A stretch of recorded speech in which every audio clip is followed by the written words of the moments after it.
wake up, wake up. Barbados, get up.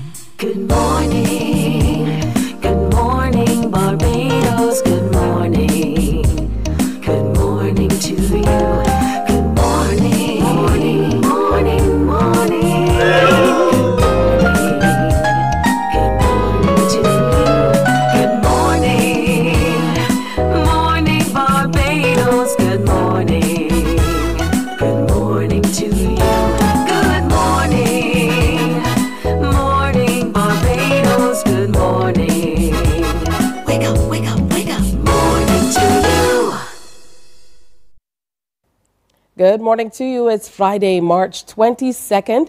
Welcome to another Morning Barbados presentation. It's good to have you in company on this beautiful, beautiful day. So nice and bright outside and crisp air already this morning, so you have nothing to worry about, particularly those of you just getting back in from your early morning exercise. And I know that means a great deal to a lot of us.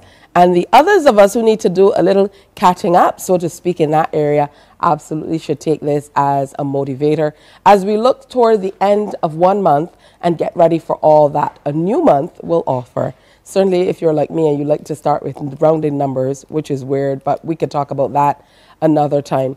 Thank you for joining us across the diaspora as well, because we're also online on YouTube and Facebook, and we know we have a lot of viewers who make sure they tune in to get a little taste of what's happening here in Little Bim. So there's lots happening here in Little Bim. Today, of course, is World Water Day, and the theme for this year is leveraging water for peace. So in other parts of the world, they might be thinking about peace as in war on the other side of that. For us, we can maybe think about it as leveraging water for peace of mind, so that when you turn that tap on or you work that apparatus, there's water there. For a lot of people, that is a challenge, not only in our region, but in other regions across the world.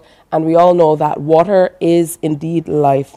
So we want it to be a time for fostering harmony, generating prosperity, and building resilience to shared challenges. When we think about the place water holds with us, we must act upon the realization that water is not only a resource to be used and competed over, it's a human right as well, intrinsic to every aspect of life. So this World Water Day, we all need to unite around water and use water for peace, laying the foundations of a more stable and prosperous tomorrow. So happy World Water Day to you and everybody delivering the service, the Barbados Water Authority, Ionics Barbados. I know there are a lot of people who work behind the scenes, and we take for granted that when we turn those taps on, there's water there for us to drink and wash our clothes with and do all this fantastic stuff. So we really have to thank them for the work that they're doing. Sometimes it feels like invisible work, but it makes us feel that much more confident when we have to do what we have to do. Now, coming up on Monday in Barbados is a most momentous occasion, and we're truly excited to have with us Stephen Leslie, who's the Marketing and Communications Manager of the Barbados Cricket Association, joining us this morning. Stephen, as Bajans would say, I don't see sleep in your eyes, so that means you are ready and roaring to go. But I know you guys at the BCA have been working tremendously with some service providers to unveil, is coming up on Monday, the unveiling of the statue of Sir Charles Christopher Griffith at Kensington Oval. So good morning and welcome. And you must be truly excited to be a part of this unveiling. Good morning, Tisha. We are indeed very happy to reach this point. The journey started 2.5 years ago, where Cricket Icons Committee, which is chaired by Christy Kerries, determined that they would want to honor Sir Charles Christopher Griffith in the form of a statue. Sir Charles, who would have played back in the 1960s for the West Indies, and he was part of a West Indies team that contained the greatest of them all, the Right Excellent Sir Garfield Sobers, but he also had his Barbadian counterpart in Sir Wes Hall, and those two formed a really fearsome duo of fast bowlers who terrorized batsmen throughout the 1960s.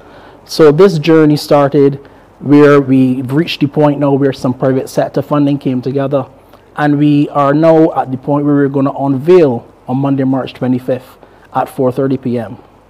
This event is going to be epic. It is one where we expect guests from all sections of Barbados, persons who are coming in from overseas. We expect the former West Indies captain, Sir Vivian Richards, to be part of this group who will be here to watch the unveiling. And Sir Charles Griffith has been very excited. And when we have the opportunity, we'll be able to talk a little bit more about what we want to achieve come Monday.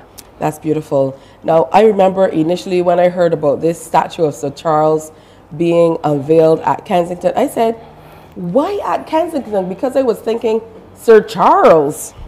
And then someone said, Charlie Griffith. And I said, oh, Charlie Griffith, because we're so accustomed to hearing his name in that way. Let's talk a little bit about what he meant to West Indies cricket, playing at that time where we still had all types of things going on around the world, and it meant so much not only to Caribbean people but those in the diaspora to see our boys performing. If you take ourselves back to 1960s Barbados, Sir Charles Griffith came from the parish of St. Lucie. So a country boy coming up into town and then being able to show his cricket prowess and breaking into a Barbados side. In 1959, he was able to dismiss 3 of the highest quality batsmen of the England team of that day playing for Barbados. So he really came from obscurity in the true sense in the 1960s. And then with Sir Wes Hall, who attended the Combermere School, more popular, more from in the central part of the island, they then became what you would consider modern superstars of that era. So one of the things that's interesting about this journey is the fact that Sir Charles, after playing for Barbados, he then made significant contributions as a businessman. He worked at the Barbados Lumber Company, and then he, in his leisure time, spent a lot of time at the Garrison Savannah as a horse racing owner, a person who really took all his friends there. So Sir Charles then contributed to the Barbados Cricket League, where he originated, which formed for us and produced many Barbados and West Indies cricketers. He used the Barbados Cricket League. He also spent some time at the Empire Club as president. So Sir Charles's journey is one that is inspirational for any young person. And that's one of the things that we want to achieve from this unveiling, because a statue really is a symbol that sends a story and it speaks of a story. Sir Charles now can say to the new era, the Jason Holders, the Kemar Roaches, and the Shea Hopes, that if you really represent yourself well at the Barbados and West Indies level, that your country can acknowledge you and honor you in the future. Oh, that's truly beautiful. And just hearing about what West Indies cricketers were able to do, years ago, it really, really warms your heart. Now, I know that with this coming to Kensington Oval on Monday, there are going to be a number of changes, including traffic-wise, that we need to be mindful of. Yes, we've determined after deliberations with the Barbados Police Service that from 1 p.m. on Monday, there will be 3 points which will be temporarily closed. If you're coming from the Bridgetown area, when you reach the top of Fontabelle, you'll be diverted left to the Harbour Road. If you're coming from the Mighty Grinder Highway, known as Spring Garden, when you reach the top of the lights where Kensington is, you'll be diverted to go to your right onto the Harbour Road. And if you're coming from the Westbury Road area, you will be asked to go to the right, which will take you onto Rihanna Drive, or to the left, which is going to take you really onto the area of Westbury Road into Baxter's Road. That temporary closure from 1 p.m. will go until 7 p.m. because the event begins at 4:30. We expect the event to be about 2 hours duration. So once that is completed at 6:30, then we will have a very short period of about half an hour before we relax those road closures. It's important for Barbadians to know, however, if they're conducting business in that Fontabelle area, the police will allow you between 1 p.m. and 3 to conduct business, whether you're going to the Nation, whether you're going to have a meal. You will be able to go in to that area up until 3, but at 3 o'clock, that will be the complete closure of the access to that area. And we want Barbadians to comply. The Government Information Service and many other social media and media streams will be providing this information, but it's critical to know it's just a short closure, and we want everyone to be secured and to enjoy the event. And we're absolutely happy to be able to bring it as well on TV8. Obviously, everyone can't come, so we're encouraging people to watch, but for spectators, true lovers of the game, are they invited to come down and be a part of this spectacle as well? Most definitely. One of the things that Barbadians need to know is that we have an arrangement where there will be some screens, and those screens will be just outside the actual venue. So we want persons to come and be part of the event. And it's critical to know people who watch the Barbados Cricket League back in the day, watch the Empire Club, that they need to also make sure that they're part of the event, because this is going to be truly an epic celebration for Sir Charles Christopher Griffith. Let's talk about the creation of the statue, because as you mentioned, it came out of an idea, but following the idea, much would have had to go into getting us to this place. Yes, the sculptor, his name is Jason Hope. He's a 46-year-old Barbadian. We actually featured him at the beginning of this series of promotions going into it. And Jason has the unique distinction of also doing the sculpting work for Sir Wes Hall's statue. So at Kensington, you've got Sir Garfield Sobers in the center. To his immediate left is Sir Wes Hall. And come Monday, it will be Sir Charles Griffith. And Jason is really an extremely talented person. When he was interacting with us, he said that the actual work takes about 2 years to do, and you've got to do so much technical work in order to get a true representation that embodies Sir Charles Griffith. And he's been part of a very exciting journey. And I said to him, you've written your name on history's page, and we are hoping that we can help promote some more Barbadians who are young and talented like Mr. Jason Hope. Well, all I can say now is, you know, we're going to have Sir Charles and Sir Wes both bowling at the great. If you think about the statues there in the area, I've been looking back at Sir Charlie's wonderful figures. His best figure was 6 for 36, bowling against England. And of course, he was known for the bouncers and Yorkers. These days, we don't hear so much about the bouncers and Yorkers, but most certainly when we look at some of those old videos in the context of what was happening in other parts of the world in terms of racism, sometimes, you know, I feel like the people looking on felt like some type of redemption when our cricketers were able to succeed at that level. Cricket really meant something different, not that it was any less of a feeling then, but it really felt like something different to older generations. And I'm happy that you're doing this so that for future generations we can continue to see the place cricket holds in our hearts, not only here in Barbados but across the region. So final word from you as to why people should come out and be a part of this memorable occasion.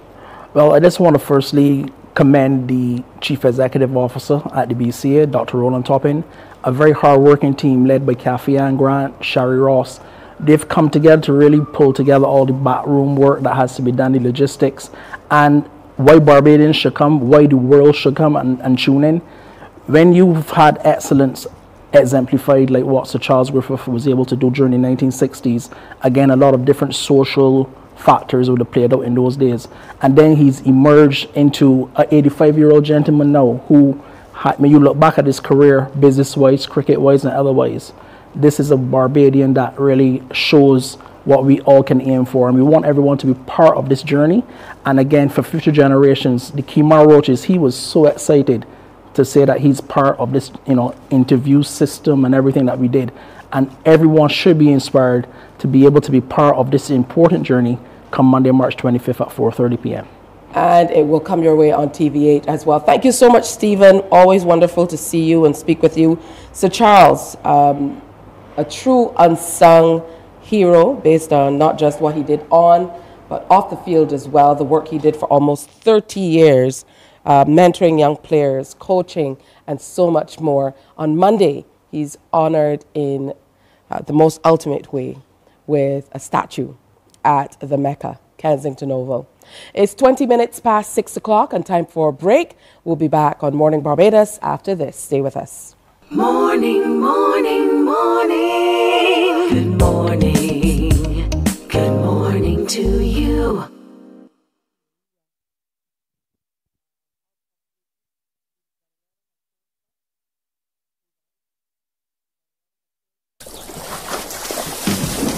From the beautiful shores of the gem of the Caribbean, Barbados, home of the amazing Harrison's Cave, the tantalizing Oystins Bay Garden, our historic garrison, the indigenous road tennis, and the friendliest people in the world.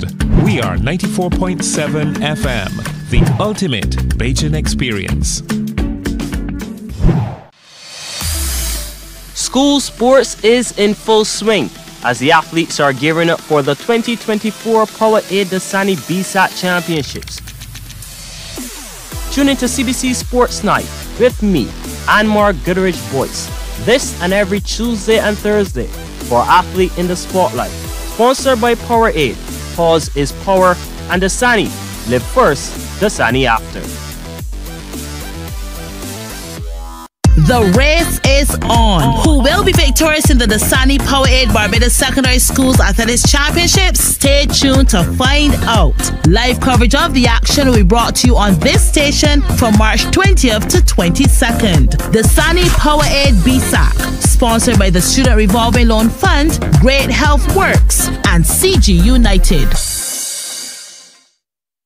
The facts say Morning Barbados reaches an audience of over 50,000 and Newsnight reaches over 56,000. It's simple. When you advertise, you're getting your message to over 50,000 of your potential customers. Make the call to CBC Sales Department today and watch your business grow. Contact us at 467-5559 or email marketing@cbc.bb. Morning, morning, morning. Good morning. Good morning to you. Welcome back to Morning Barbados. The sun is coming up a little higher in the sky. That means it's nice and beautiful outside. But thank God it's Friday. That means you get a little time to rest or what have you. I know the little ones are making their way. I shouldn't call them little ones. You know, our children are making their way down to or up to, depending on where you are in the island, to the Usain Bolt Sports Complex at the University of the West Indies KFIL campus. That's all a part of the KFIL campus for the final day of the Barbados Secondary Schools Athletic Championships. Of course, in my day, we would just call it inter-school sports. These days, is that, you know, BSAC. But definitely, I had a great time. The entire CBC team were there, radio and television, bringing it to you online, live on television and live on radio as well, to show you what not only what our children are doing, but what athletics, what sport really means to our country and how it can change people's lives. So if you don't have a ticket, don't show up this morning. You can watch or listen to our stations to find out a little bit more.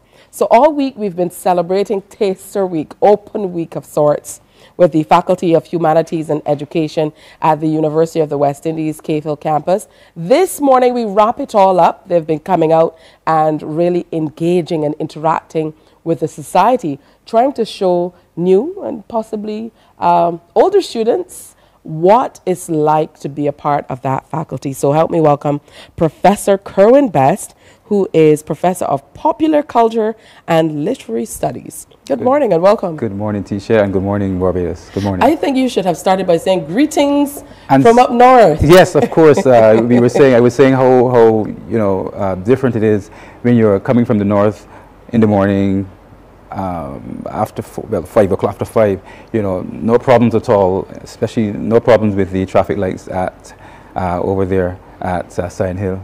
Yes, but a beautiful experience nonetheless. So very beautiful. It's true. If we start there just a bit, I'm in St. Lucie every single Sunday, and even on Sundays, the traffic is backed up well up to the next roundabout, sometimes beyond that. So that's definitely something that has to be taken into account. Yes, and how different it is now from maybe 5-6 years ago. Things have really changed. But certainly coming out this morning and seeing the morning as it opened up and seeing those people who are jogging in the morning, of course it makes you feel a little guilty because you're not doing those things. But as I was sharing with one of your colleagues, the experience of just seeing the morning as it opens up, it really reinforces the importance of things perhaps that we take for granted, or scenery or setting, the air that we breathe, and all those wonderful things that we need to give thanks for. It's absolutely true. I'm sounding very philosophical, am I not? Yes, and we know philosophy is a part of your department as well, so hand in glove go together. But a professor of popular culture and literary studies, break that down for us. What does that mean in real teaching terms? Yes, I get that question quite a bit. I should be able to answer it very well, but every time I'm asked that question, I'm struggling with it. But you know, in a sense, if you think of it this way, when you go into the university sphere, you have your area of interest.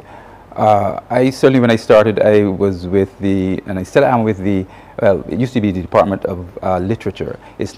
I'm now with the Department of Language, Linguistics and Literatures. So each colleague will have their own specialization. You have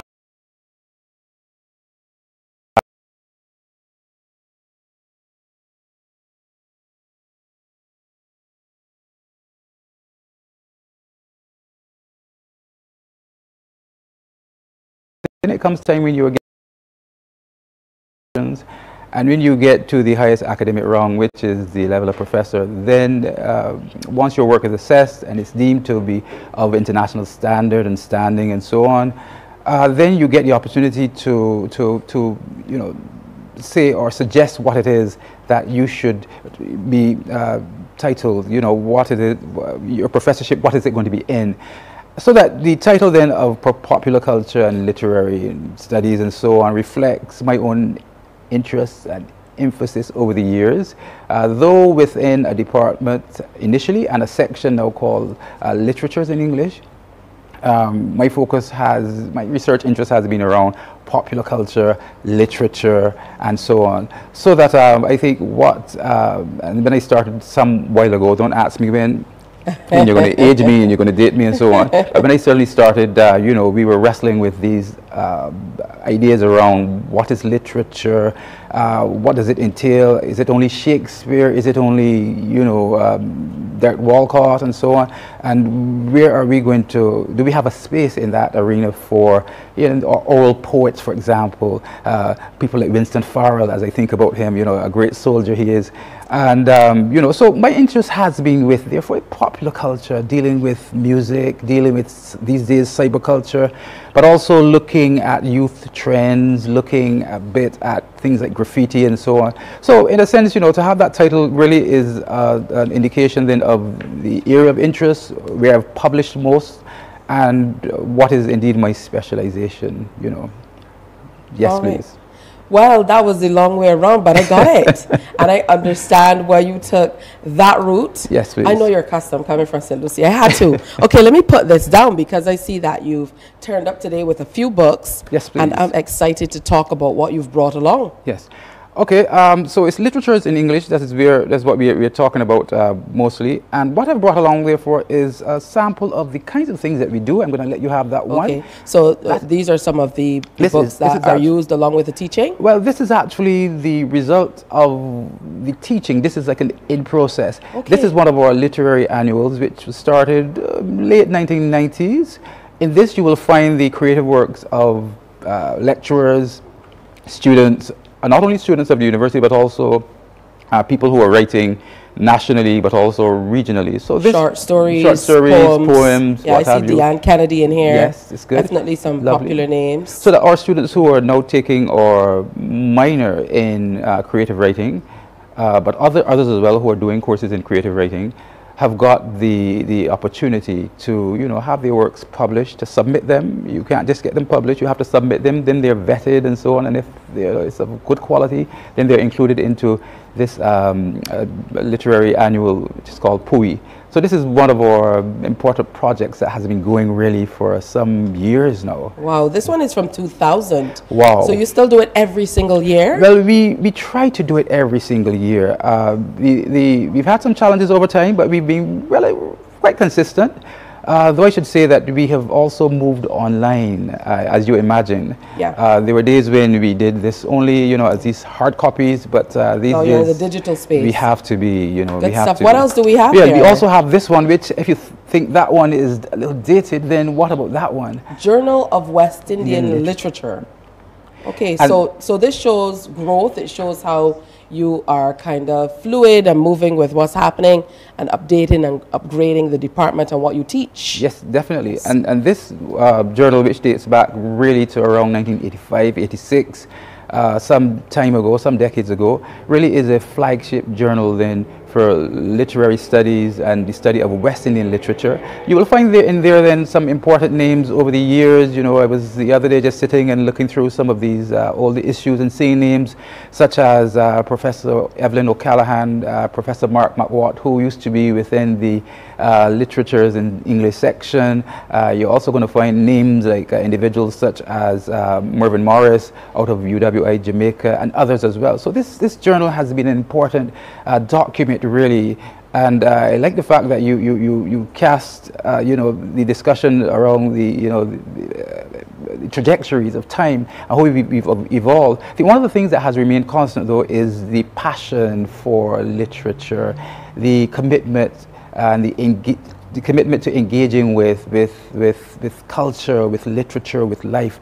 And I think, as I was saying to the students just the other day, the ways in which our writers who were writing even decades ago are still able, you know, to communicate to us and to give us advice and to point the way towards, you know, what could very well be, you know, our destiny. I'm thinking specifically of George Lamming's own discussions around sovereignty. You know, and these are issues that we are still grappling with today. You know, he was wrestling with these long time. And when you say decades ago, it sounds like forever.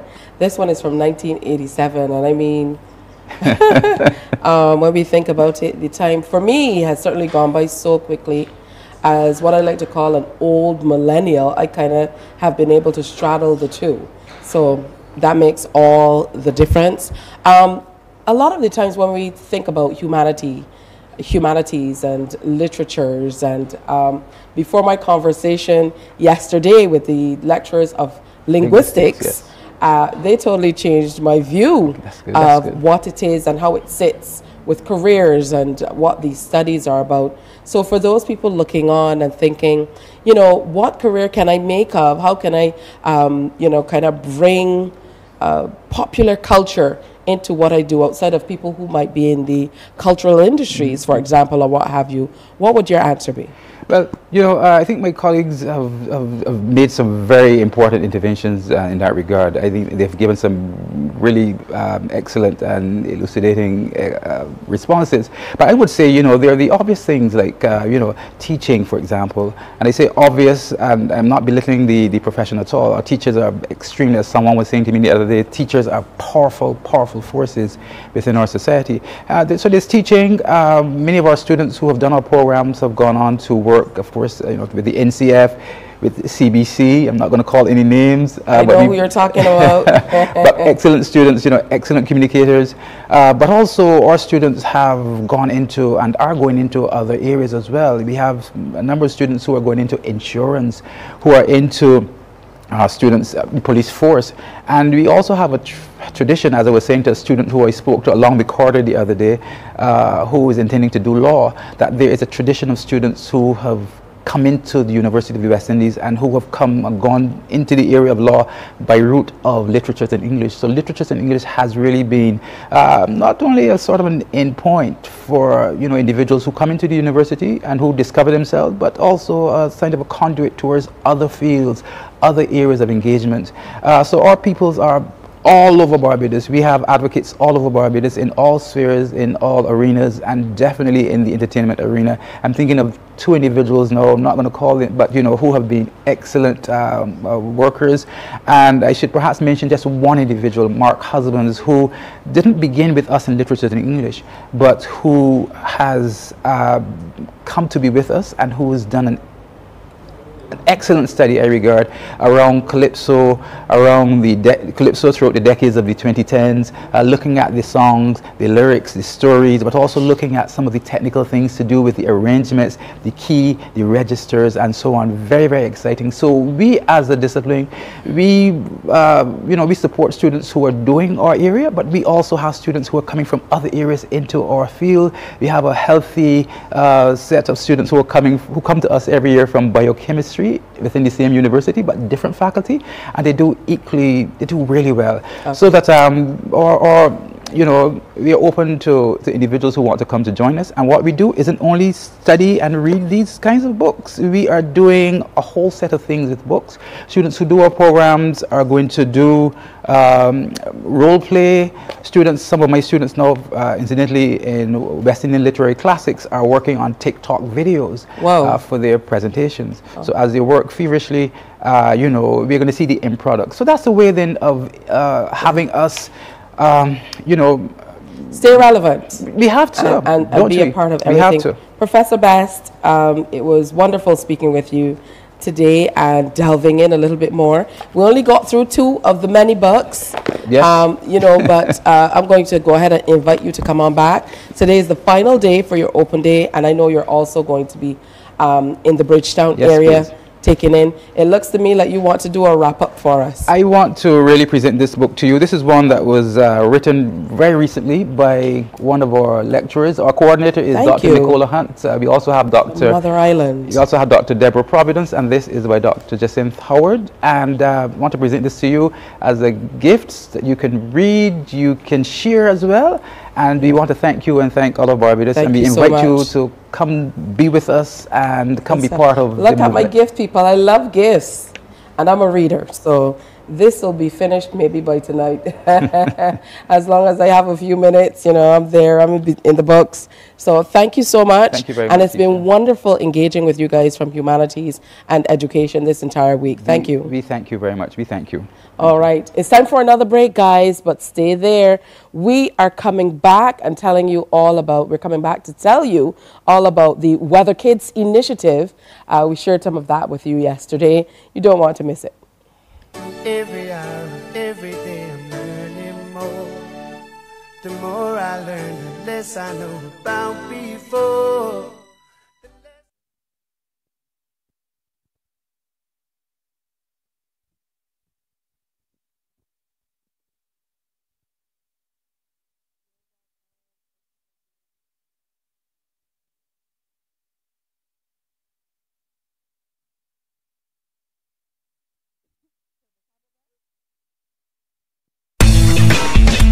Every night, we bring you a complete look at the weather forecast because keeping you safe and informed is our top priority. The CBC Weather Report, brought to you by Ace H&B Hardware, the helpful hardware.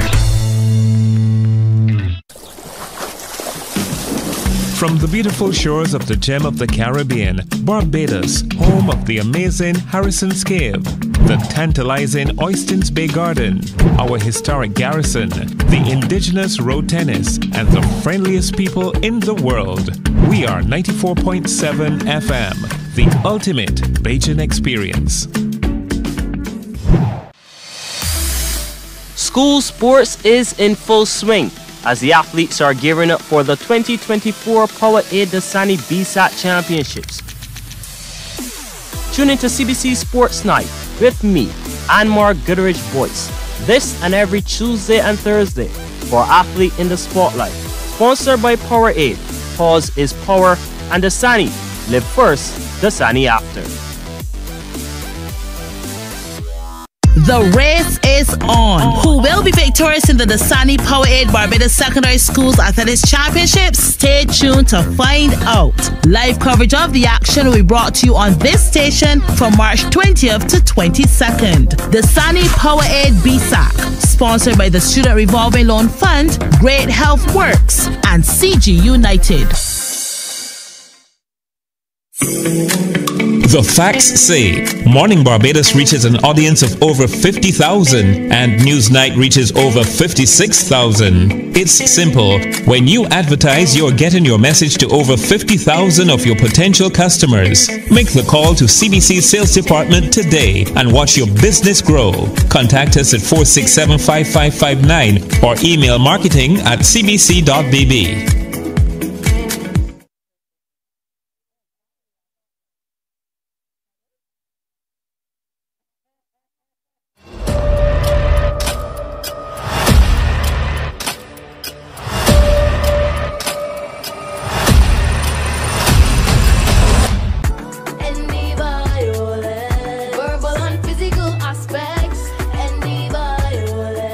Sexual abuse and neglect, and the violence. into CBC Newsnight for the NISS Business Report, a comprehensive look at the local, regional, and international business world every Monday, Wednesday, and Friday during CBC Newsnight. Brought to you by the National Insurance and Social Security Service. More than a contribution, it's your lifeline. Morning, morning, morning. Good morning. Good morning to you. So it's time for me to have a great conversation with some professionals, upcoming professionals, and professional students who joined me on the set this morning. We have Noah Nichols, Claire DeCorbinaire, and Reese Hoyt, and they're a part of the Weather Kids campaign as a part of the UNDP's efforts to boost awareness on the impacts of climate change, and of course to mobilize people from around the world to take meaningful action where climate change is concerned. So good morning and welcome. Good morning. Good morning. Good morning. It's good to have all of you with us. Now I'm going to start with you, Claire. Tell me how you feel about being a part of the UNDP Weather Kids campaign. I feel very proud that I'm in it because this is also a big opportunity for me to be in a campaign. I've never been in a campaign before, so this is a pretty good experience for me to have done. What about you, Reese? Tell me. I'm proud of myself because I've never been on TV before. So it's good to be on TV, and then of course you get to see yourself talking about something very, very important. So that makes all the difference.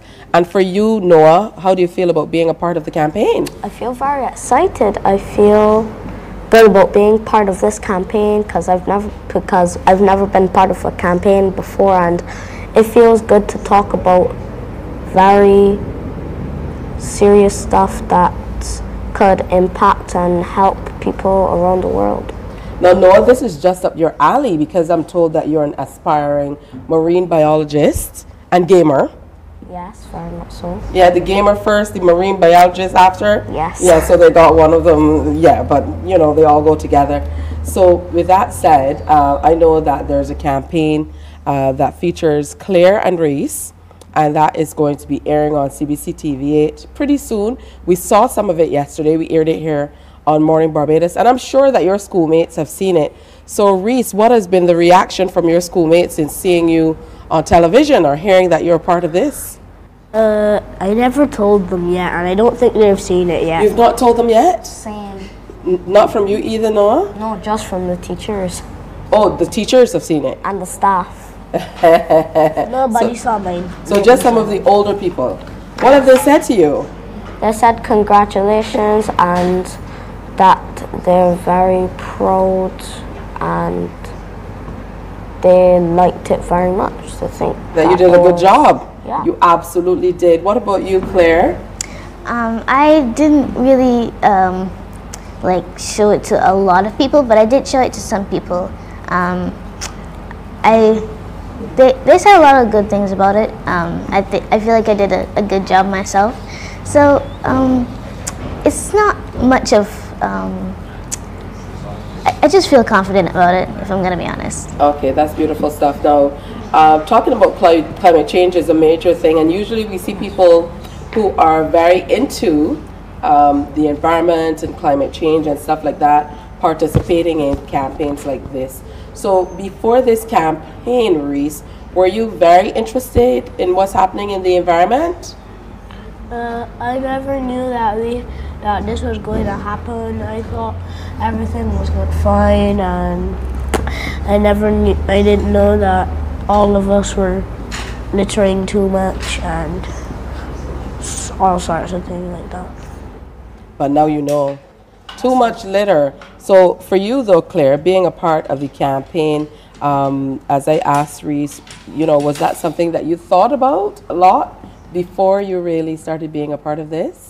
Yes, I actually, by the time I knew what littering was, I absolutely despised it because we're kind of destroying the world each and every time we litter. So the campaign was actually pretty important to me because it tells people not to litter, not to keep destroying our environment. Yeah. Environment. Did you learn anything new, Noah, being a part of this campaign? I learned that there's going to be a lot of heat waves from all the pollution in the atmosphere that's going to just throw everything off because people keep littering. By the time that I was 7 and I saw so much just trash and litter on the beach or anywhere really, I would pick it up, throw it in the trash, and then pick some more up if there was a bigger amount. Wow, and that's important. The most important thing is for people to know. So I would imagine that you're sharing with some of the other students at school, even though they've not seen you yet, Reese. I'm sure that you're going to share with them because now your mind is kind of open to the fact that people should not do certain things because they're going to make our environment very dirty and they're going to help to destroy it. So for you, Reese, tell me about some of the things that you notice that people might be doing here in Barbados that might be contributing to climate change and making things bad for us. So they're littering and making the beach and making heat waves and all sorts of things like that. And when that happens, we might not be, and then the heat waves come, then we cannot go outside or go to the beach or go outside. Just enjoy our environment because Barbados is a very beautiful place, but it won't stay this way if we don't take care of it. Yes. And we really have to take care of it. Claire, you are at secondary school. Reese and Noah are at primary school. Do you learn a lot about this stuff at school? I'm still in the journey of learning about climate change at school, but primary school wise, I was learning a lot about it, and I know what it is. I know how climate change affects, especially our island Barbados. So we really need to take care of our environment. But yes, I'm still in the journey and process of learning climate change in secondary school. Absolutely, that's a perfect answer because we will all continue to learn as we go along because we really don't know how we will affect our environment if we don't continue to take care of it. Now, Noah, looking toward this gaming and marine biology, you know, are there any scientists or meteorologists or environmentalists that you look up to? So to answer that question, an environmentalist that I look up to very much would be Coyote Peterson for being a very good wildlife and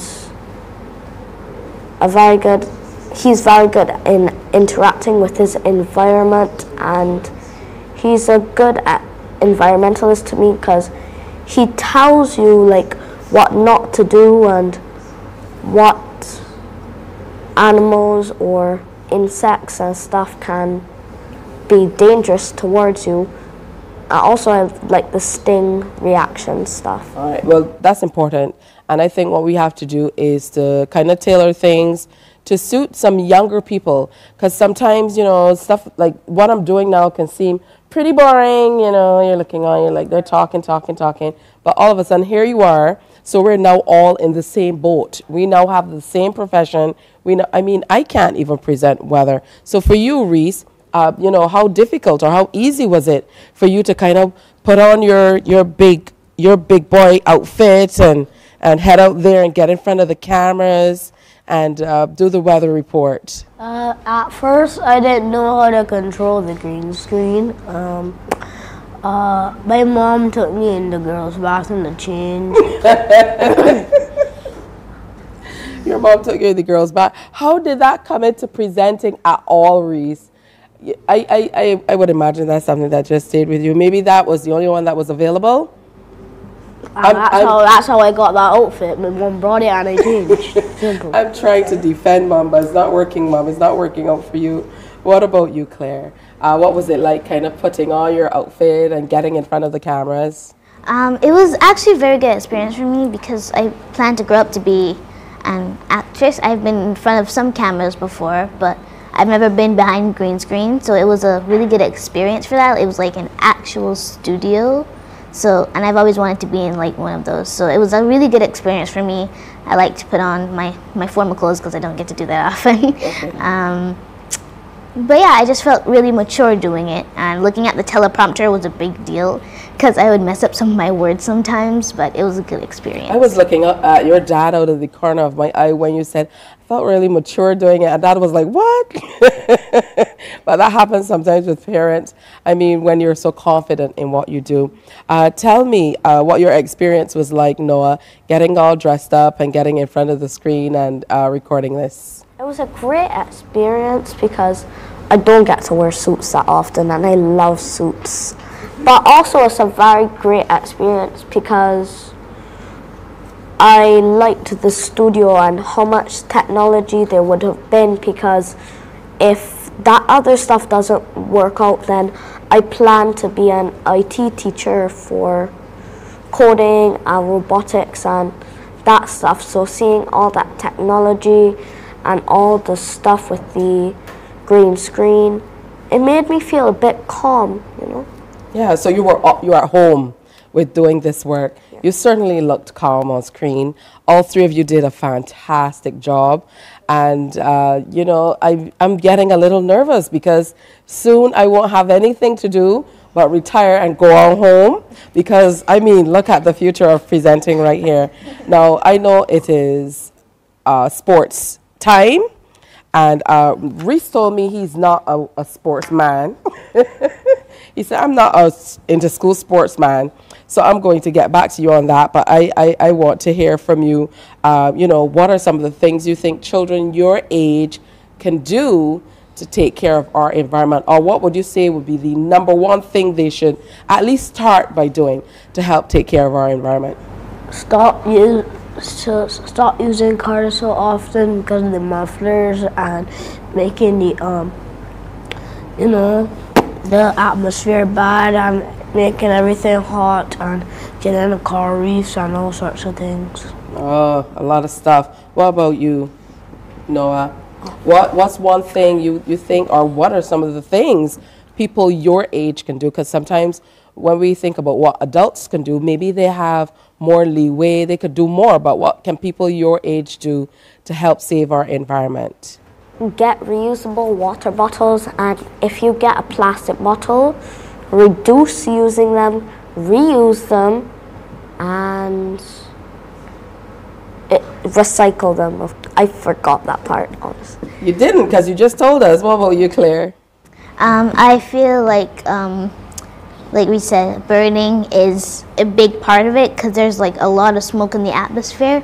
And I'm pretty certain that Barbados wouldn't be so hot if there was all this climate change that we're creating. If there wasn't so much burning, then there wouldn't be such a heat wave in our ecosystem. So yeah. I feel like burning, like even something as simple as burning a lot of oil, like burning oil in your house is fine if you're cooking and that sort of stuff. But I mean, blowing oil like for other things that are not necessary, like on fires, it could be done annually, but I feel like we should just conserve that, if that's the right word. Be more mindful about what we do. You wanted to say something, Noah? Yes, speaking of fires, yesterday there was a huge fire of smoke that was starting to come over to my school. That was a bit far away, but we could still see a bit of the ash and we could still smell the smoke, and that was really bad for like the asthmatic people, because there's a lot of asthmatic people in my class and there's a lot in the school, and I felt that it was really bad for them, because if it was something not needed or just something in general that you shouldn't do a lot, then it's just not really needed. So yeah. I felt really bad for all those asthmatic people. And that's a really great way to end our interview, because you started by saying that you saw this smoke and it seemed like it was so far away, but you could still smell it. And that's what kind of happens with our environment. We all share it. So even though it feels like, oh, this is far away, this might be happening in another country, it is still impacting us here. because we all share the same environment and we have to take care of it. Yes, Claire? Like, especially since the ash situation in 2021, I think. Like, even though it was in a different country, it wasn't specifically because of climate change, but we could have protected our island a little bit more if we were not so used to burning stuff. Because the ash just came over to Barbados super quickly, even though it was in a completely different country to ours. Exactly. It went all over the place. Absolutely. I want to congratulate the three of you. You're doing a wonderful job at sharing information about how people your age can be better to our environment. In my day, there used to be lots of public service announcements about littering and stuff like that. And I think we really should bring them back so people understand how they're damaging our environment. Now, children across the world are acting as traditional meteorologists, showing us how the extreme weather will impact their everyday lives when they are grown-ups and even now. So the campaign is intended to encourage people to take climate action, and the 2050 weather forecast is based on climate projections and data from UNDP, WMO, and the IPCC. Thank you, Noah. Thank you, Claire. Thank you, Reese, for coming in and sharing. St. Cyprian's, Blackman Gollop, and of course, Carmere up front with everything at sports this morning. Yeah? Good stuff. All right. Wonderful to speak with all three of you. And we have to sit down for a program together. I mean, you guys have so much knowledge among you that we definitely have to have a further conversation. But thanks for coming, all right? Okay. One more thing, Reese, tell me. You want to say something else? No, please. No, you're just saying bye. Bye. You want to do a little bit of weather as we go to the break? Do you remember your lines? I'm fine. What about you, Noah? I think I'm good as well. Claire? Okay. I'm accomplished already. She's accomplished already, people. Yeah. Okay? It's time for a break. Join us at the other end. You're accomplished.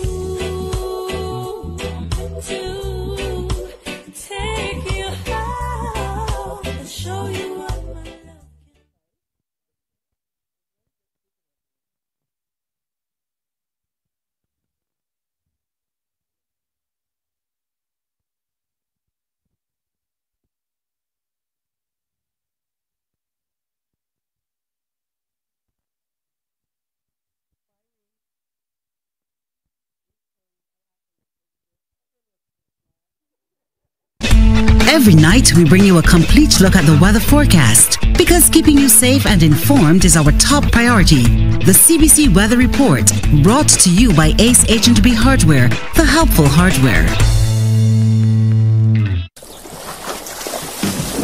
From the beautiful shores of the gem of the Caribbean, Barbados, home of the amazing Harrison's Cave, the tantalizing Oystins Bay Garden, our historic garrison, the indigenous road tennis, and the friendliest people in the world. We are 94.7 FM, the ultimate Bajan experience. School sports is in full swing as the athletes are gearing up for the 2024 Powerade Dasani BSAT Championships. Tune into CBC Sports Night with me, Anmar Goodrich Boyce, this and every Tuesday and Thursday for Athlete in the Spotlight. Sponsored by Powerade. Pause is power, and Dasani. Live first, Dasani after. The race is on. Who will be victorious in the Dasani Powerade Barbados Secondary Schools Athletics Championships? Stay tuned to find out. Live coverage of the action will be brought to you on this station from March 20th to 22nd. Dasani Powerade BSAC, sponsored by the Student Revolving Loan Fund, Great Health Works, and CG United. The facts say Morning Barbados reaches an audience of over 50,000 and Newsnight reaches over 56,000. It's simple. When you advertise, you're getting your message to over 50,000 of your potential customers. Make the call to CBC Sales Department today and watch your business grow. Contact us at 467-5559 or email marketing@cbc.bb.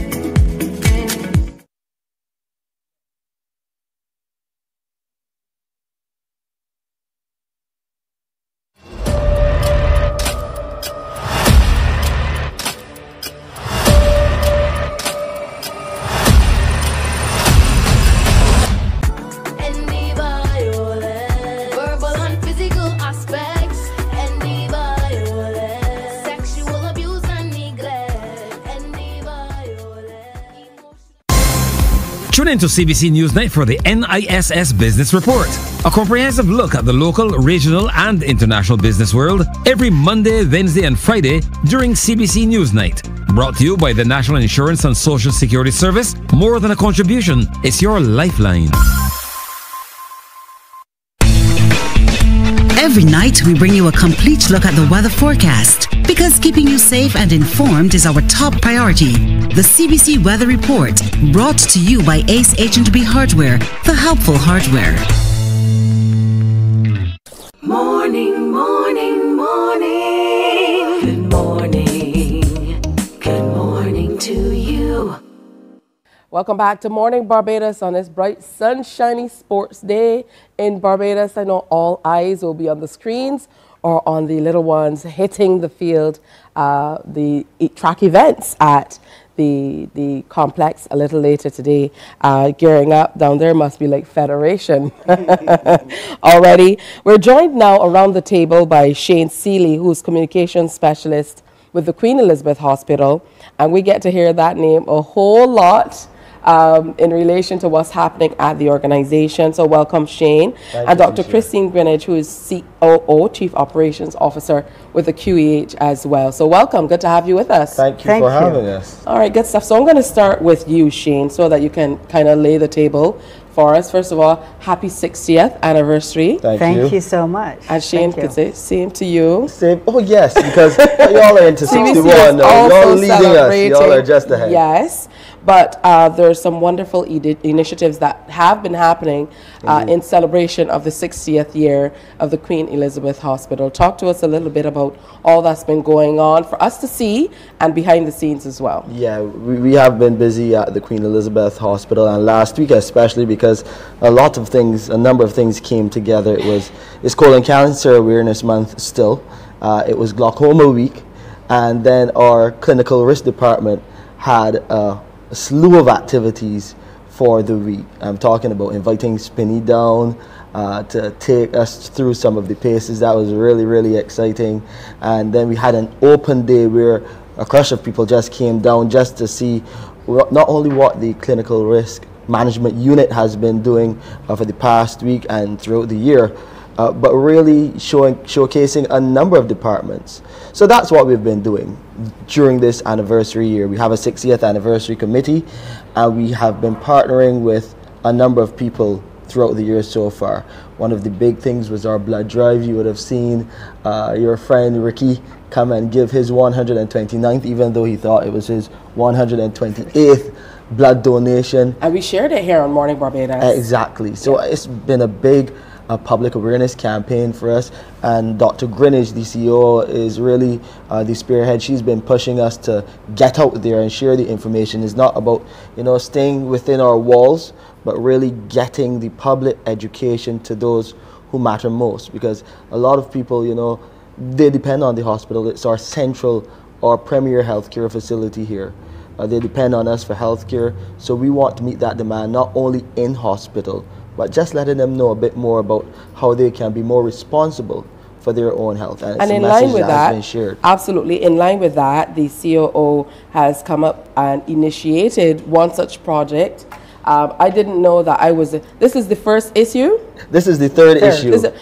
However, I'm pleased to say I was front page in the first issue, but I'll take the third. No. So, but Tisha, you're not wrong, because this is the we started with a one-pager. Okay. So this is the first one that is an an open book. So All to right, speak. good stuff. Well, it's called the QEH newsletter, The Pulse. We don't have to read into that too much. Absolutely not. Or maybe we can. But I mean, it's beautiful to see that you're sharing what's happening in and outside of the facility. So talk to me about what you hope happens in putting this newsletter out. The name was chosen strategically, The Pulse, because the Queen Elizabeth Hospital is the pulse, is the beat of healthcare in this country. And therefore, we wanted a name that will align with our services, but also to let the public know that we have their beat and we respond to their needs based on the pulse of what they have. So that name was chosen for particular reasons.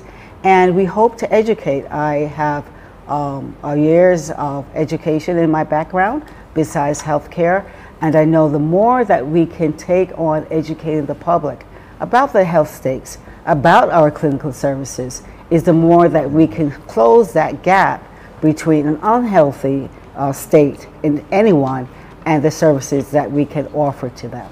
Dr. Greenidge, with that said, let's delve a little deeper. Tell us some of the areas you're hoping to cover within the pages of the new Pulse magazine. Right. We want to use some of the data that we know exists in Barbados in terms of the disparities or the access of healthcare services.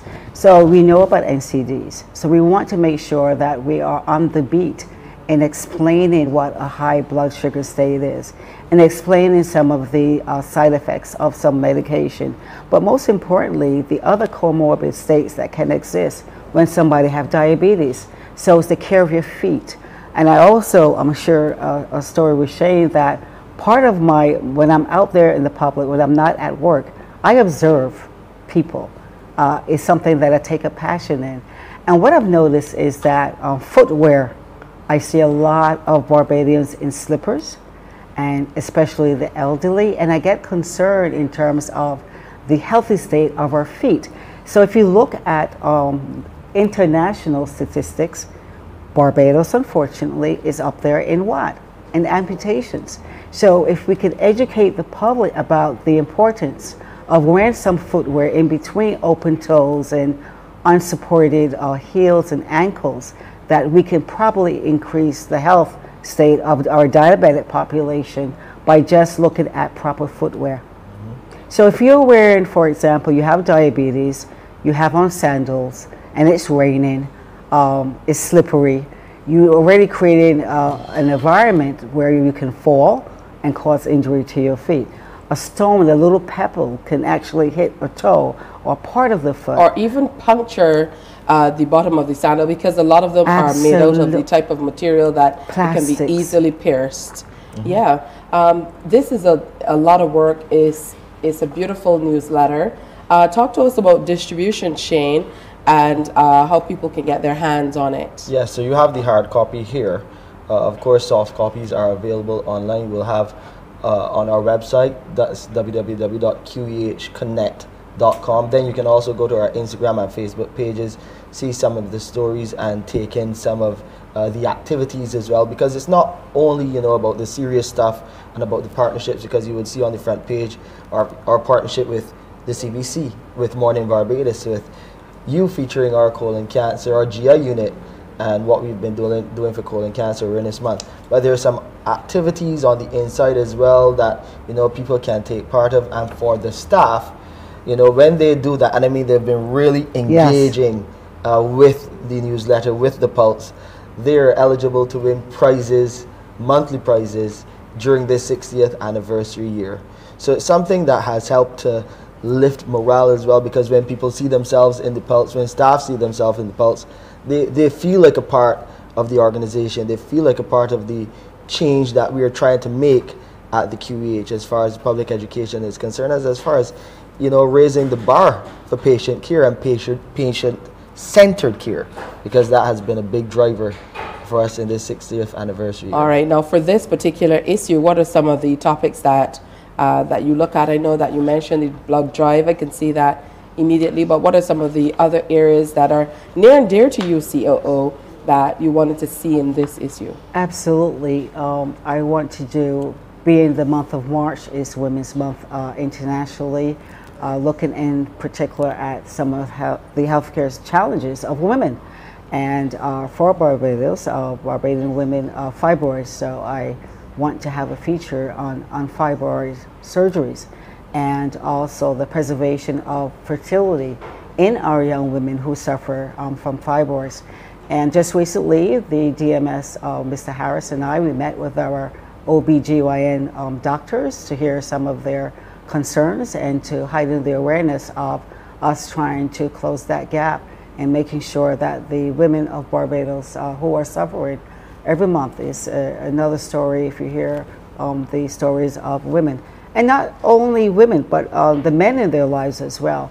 So we're looking at featuring our services in GYN, and also highlighting and showcasing some self-care management when it comes to women with fibroids. Well, I can really see how, you know, this can grow to the place where you have far more of your specialists and professionals contributing, along with, you know, other members of society to truly share how we engage and interact. And I look forward to all that this magazine is and will become.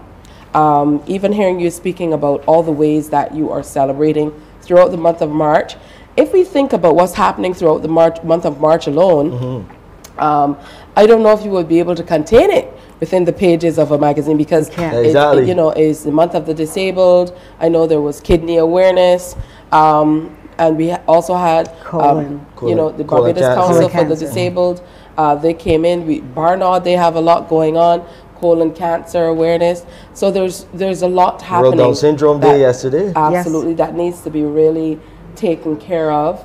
And I look forward to all that will bring. I'm really happy that we could partner with you on getting the information out, because that's what's important. It's important, and I really believe that our media can partner more with us in terms of really engaging a public conversation around healthcare, around the quality care that I know that my employees, the 2,500 Barbadians and other nationals that work to deliver healthcare services, and the challenge that they face every day. But what I can tell you though, Tish, and Barbadians out there, they come to work every day with the zest and the zeal to do their best for the 8 hours that they're paid.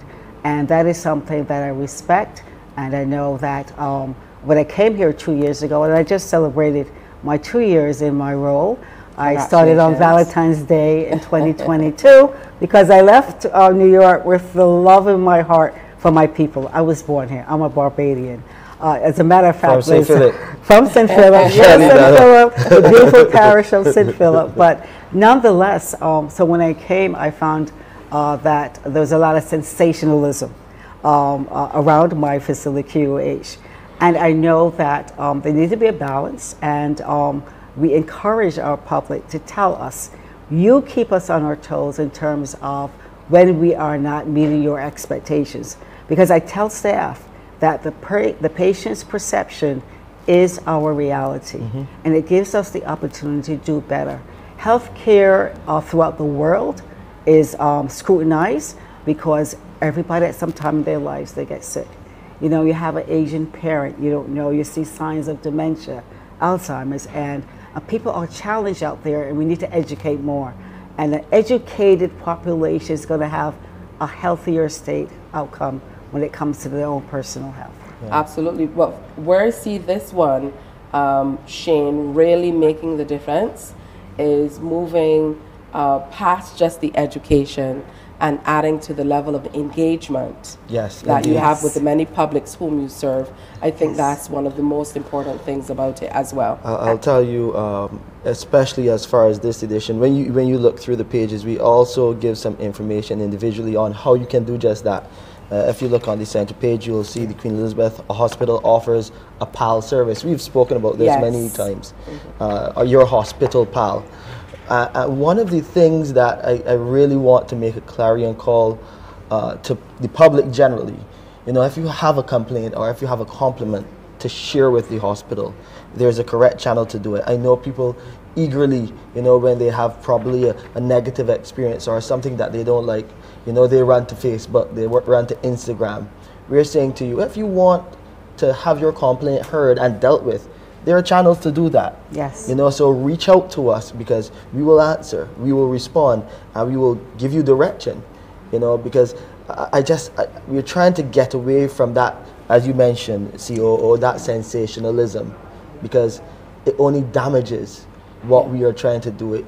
Yes. It reduces and affects the morale of staff when they see people criticizing them openly like that. When there are channels like the same critical risk management unit that handles these specific complaints, and they're dealt with in a timely manner. I saw you nodding in agreement, COO. Yes, our patient relations department is another example that we investigate complaints.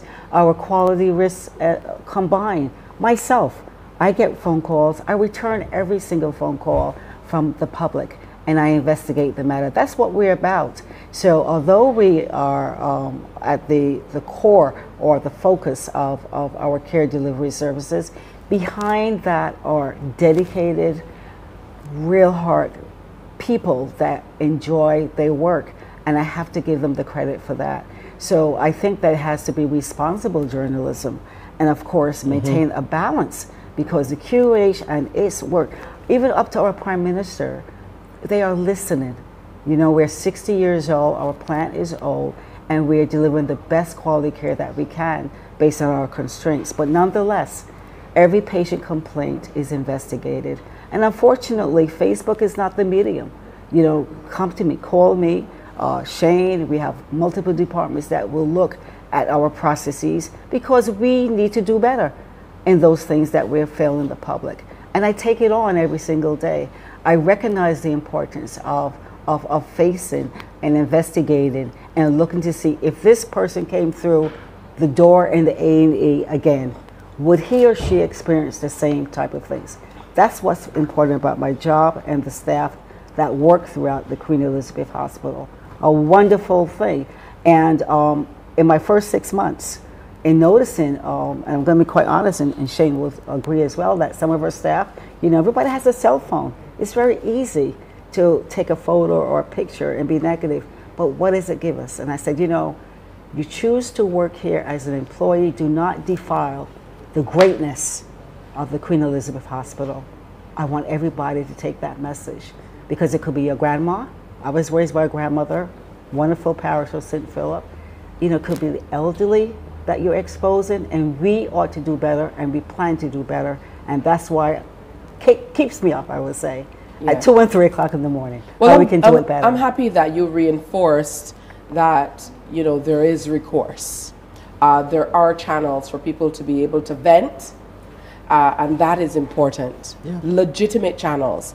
And the communication is important too, because sometimes these wonderful initiatives are the best kept secrets. Yes. Yeah. And only the people who are a part of them are the ones who have knowledge about them, about how they work. Yeah. So, we will encourage you as well. This relationship is such that, because we're here almost every week. He's the host of Mornin Barbados. Somebody was just telling me, I just received an email. Shane left CBC. I thought he was in England. No, he's right here. But, he's still here. Once you're in broadcasting, you never leave. And having this type of relationship is what makes all the difference. Because you said you have a cell phone and people can call, but generally people don't think, okay, let me take up the phone and call the COO. But if you have a one-on-one relationship, you have a media person, a communications person, and other people who are engaging in that manner, it makes it that much easier to share the right information, to engage, to get people on board so that they know. And we're pleased that we can help share the information legitimately in this way. And I really am so grateful for that opportunity as well. And I'll share a personal story. My mom retired over 20 years and returned to Barbados. My mom worked at the Queen Elizabeth Hospital as a nurse in 1965. So within the first year of this great hospital, my mother worked here. It was written in the stars for you. Yes, part of the QH. Absolutely. It's a part of all of who we are. Yes, it's a part of all of us, no matter what.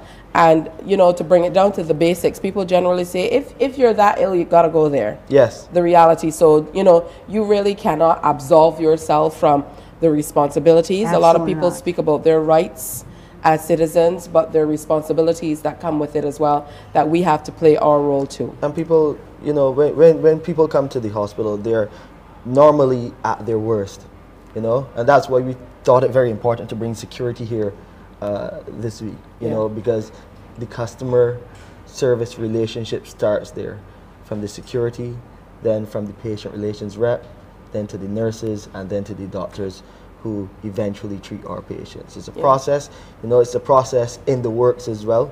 It's not perfect, but we're trying to make it work for the best for Barbadians. Yeah. Yes. And Absolutely. beyond, because if we use the analogy of what's happening here, we are sitting in front of the camera. Yeah. Yes. I'm the face, you're the faces that people see. But this wouldn't be possible without all of the people working behind the scenes yes. to make it happen. Yes. And it's a team effort. And that's the stories that we need to bring forth more, that there's a team of people. It's not just me as the COO. It's my housekeeper. It's my orderly. You know, during the Christmas holidays, the orderly department invited me to one of their celebrations for Christmas, and I went. And one of them said to me, Dr. Greener, you're here with us? I said, you guys invited me. I'm here to share your meal. And they were struck. They said, well, I said, no, your job, your relevance is important to me. Yeah. It's important that what you do is connected to that patient on that stretcher or in that wheelchair. And therefore, I want to make sure that you are in a good place to be able to deliver that safe care to our patients. So we are taking on this campaign of showcasing the greatness of the Queen Elizabeth Hospital and to let the public know we're not perfect, but we want to hear when we're not meeting your needs, because we have to have a plan of correction. Yeah. You know, that's what we're all about. And personally, within a year of my return here, I left Barbados at the age of 9 and lived in New York. And 5 years ago, 2019, the Prime Minister came to do an open town hall in Brooklyn, and I lived in the Bronx. My husband and I, we went to Brooklyn, and I was at the mic, and I went up and I talked about polyclinics. And it was that moment where I said, you know, I'm going to plan an early retirement out of New York City Health and Hospital, because I want to go back and give back. Right? And Valentine's Day was important to me because I know I was doing this from the love of my people and my heart. And I've been here 2 years, and you know, there was a lot of naysayers, Tisha. You're going back down there, what the people going to do and all of that. I'm going back home. Yeah. I am going back home to share my knowledge, to share my expertise, and to make a difference, I hope, in the land that gave me birth. That's important. And I'll give you a piece of advice that I often give to people who are coming back home or who are sharing. Don't be detracted by a negative vocal few. Correct.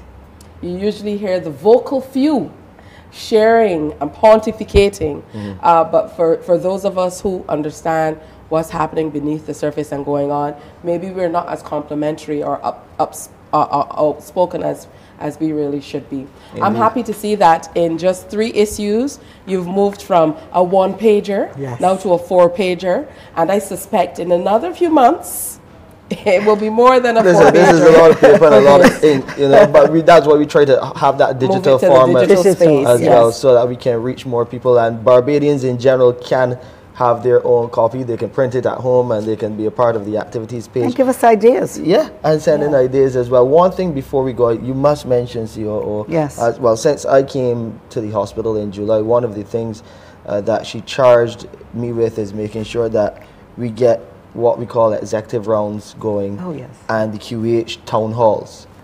Some interesting concepts that again have given staff the opportunity to have their say.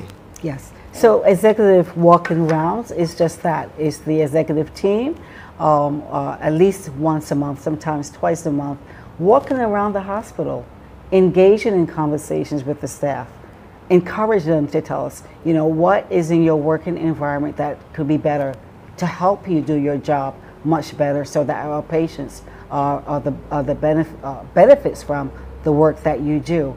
And it's serious conversations. We find things, whether it's environmental, whether someone's computer needs to be upgraded, you know, whether this tile in the ceiling needs to be changed.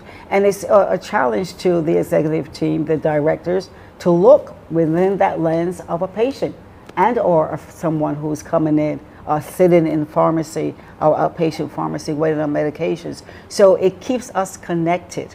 You know, it's lonely at the top.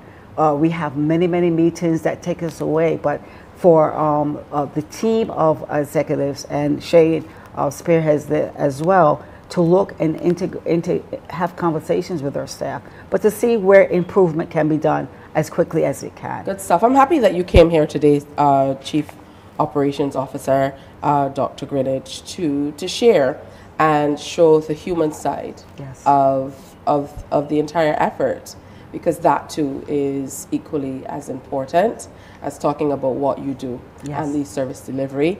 Thank you for showing up, Shane. Thank you so much. I've not had this many questions on a live call, a live TV show, as this morning with Shane here.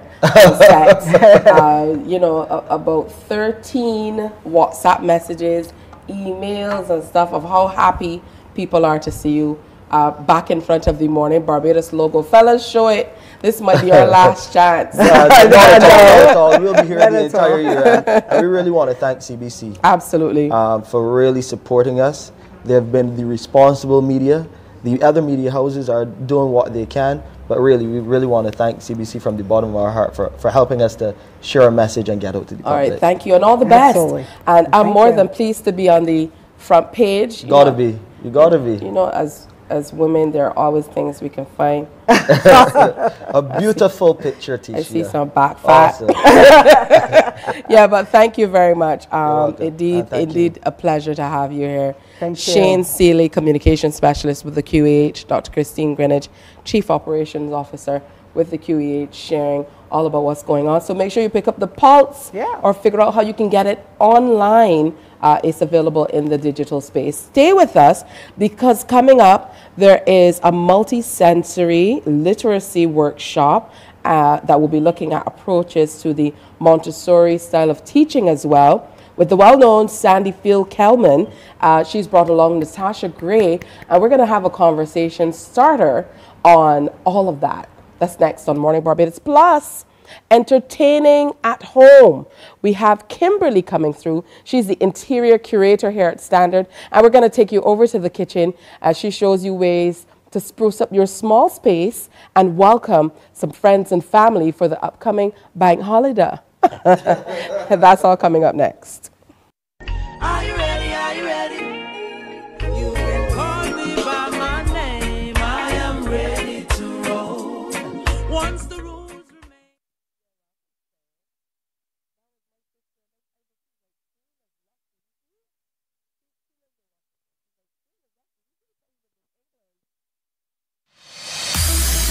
School sports is in full swing as the athletes are gearing up for the 2024 Powerade Dasani BSAT Championships. Tune into CBC Sports Night with me, Anmar Goodrich Boyce, this and every Tuesday and Thursday for Athlete in the Spotlight. Sponsored by Powerade. Pause is power, and Dasani. Live first, Dasani after. The race is on. Who will be victorious in the Dasani Powerade Barbados Secondary Schools Athletics Championships? Stay tuned to find out. Live coverage of the action will be brought to you on this station from March 20th to 22nd. Dasani Powerade BSAC, sponsored by the Student Revolving Loan Fund, Great Health Works, and CG United. The facts say Morning Barbados reaches an audience of over 50,000 and Newsnight reaches over 56,000. It's simple. When you advertise, you're getting your message to over 50,000 of your potential customers. Make the call to CBC Sales Department today and watch your business grow. Contact us at 467-5559 or email marketing@cbc.bb.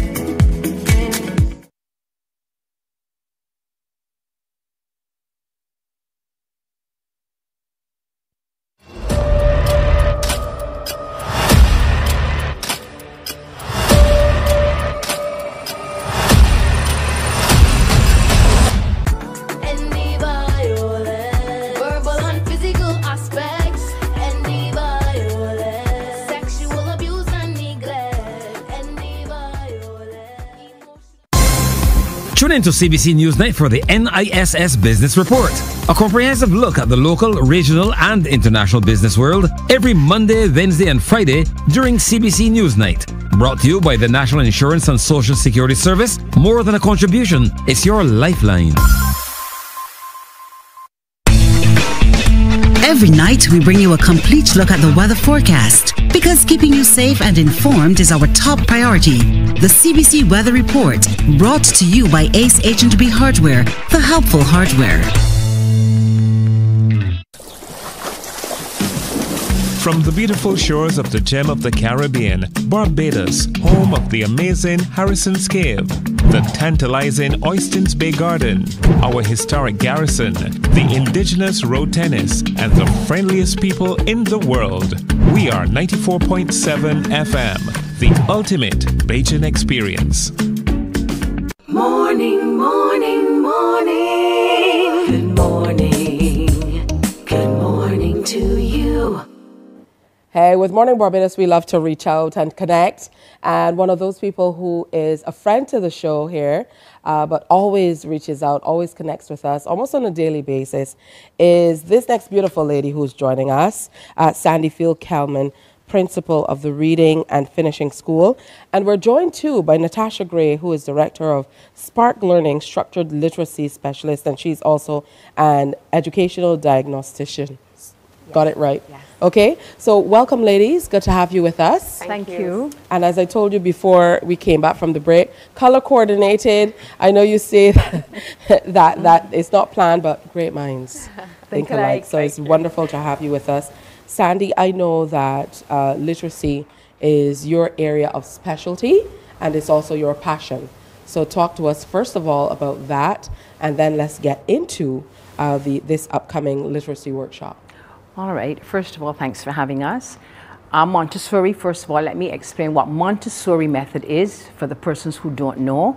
Montessori actually is a very exceptional method of teaching, and it caters to all types of children and even adults. And whether children have dyslexia, dyspraxia, ADHD, it caters to these children.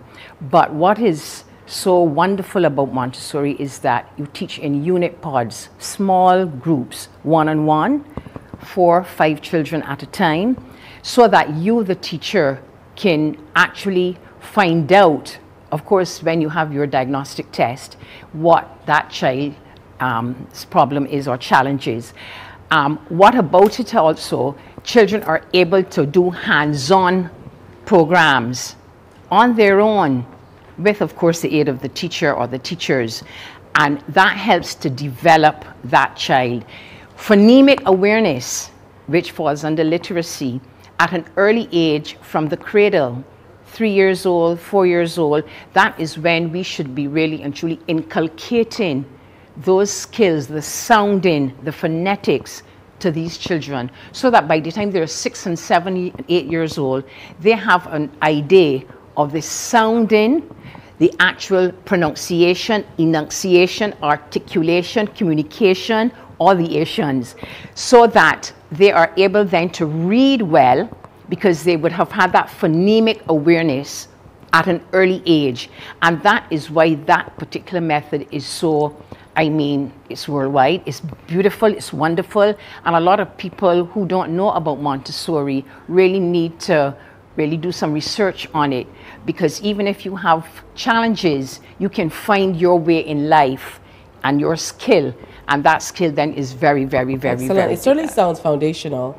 You know, let's talk with you now, Natasha, as a structured literary specialist. Talk to me about how you will feed into all that will be offered at this upcoming literacy workshop. Yes, thank you. So Montessori and multisensory teaching, they're all a part of how it's an instruction, a form of instruction, a type of instruction, an approach to literacy, to structured literacy instruction.